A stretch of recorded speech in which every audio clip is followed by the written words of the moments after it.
As you can see, I'm going to read L'étranger by Camus for the third time. Hi, my name is Wido. Welcome to my channel, where for now I'm gonna talk about books. The first time I read L'étranger by Camus, I was living in the United States as an illegal immigrant, and somehow I found reading books was good. It was a way for me to escape. When I read it, I found at the moment it was like he didn't care. He didn't put too much thinking to care, or he put too much thinking and didn't care. It was like life was living him and not him living life. The second time I read it, my entourage at this instant was intellectual people like writer, poet. The debate on the book was more about why this book is so popular, or this book doesn't deserve that hype.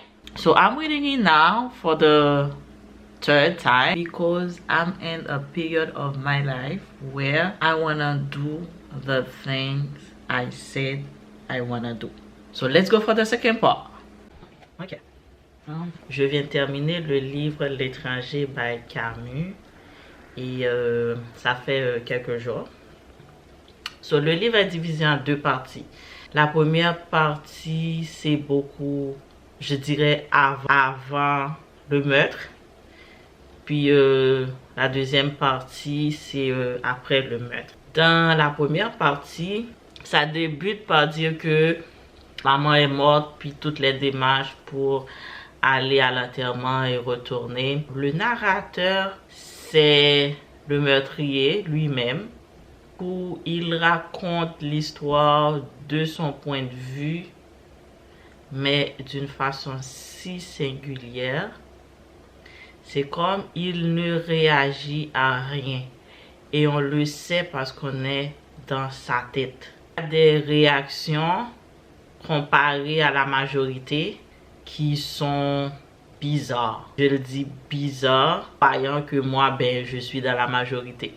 La partie qui m'intéresse beaucoup plus dans l'histoire, c'est le jugement. C'est comment le jugement a eu lieu. D'abord, il y a eu les journalistes. L'attention qu'ils portent à une histoire peut aider dans bien des cas, mais parfois ça fait que les choses vont en vrille. Comment je l'explique? Comme l'affaire au début n'était pas grand-chose jusqu'à ce qu'il y a des journalistes qui s'y sont intéressés. Là, du coup, tout le monde sont en train de faire le petit show. Puis décide d'agrandir l'histoire. Autre chose qui m'intéressait aussi dans le livre, c'est le fait qu'on l'appelle Antichrist. C'est quoi Antichrist? Le mec ne croit pas. Et pour lui, c'est pas important de croire, accusé d'être Antichrist. L'autre chose aussi, c'est dit qu'il n'a pas pleuré pour sa mère. Est-ce que c'est obligatoire de pleurer? Si on ne pleure pas, est-ce que ça veut dire qu'on n'a pas aimé sa mère, ou on le rend mauvais ou plus mauvais en disant qu'il ne se souvient pas de l'âge de sa mère? Pour moi, ça c'est culturel. Moi, dans ma culture, il fut un temps où je ne connaissais pas le nom propre de ma mère. Moi, jusqu'à date, je ne connais pas l'âge de ma mère. Je ne peux pas le connaître. Du coup, le jugement aurait été autre chose si la collaboration qu'on cherchait dans le gars, il l'avait ou faisait semblant. Juste un petit semblant, il aurait été libéré ou peut-être avoir quelques années en prison. C'est ce qui rend aussi le personnage intéressant. Il n'y a aucune malice dans ses actions. Il n'y en a pas. Il fume parce qu'il a envie de fumer.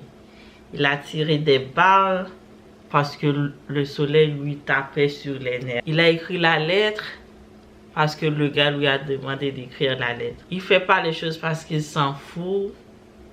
C'est pas qu'il s'en fout.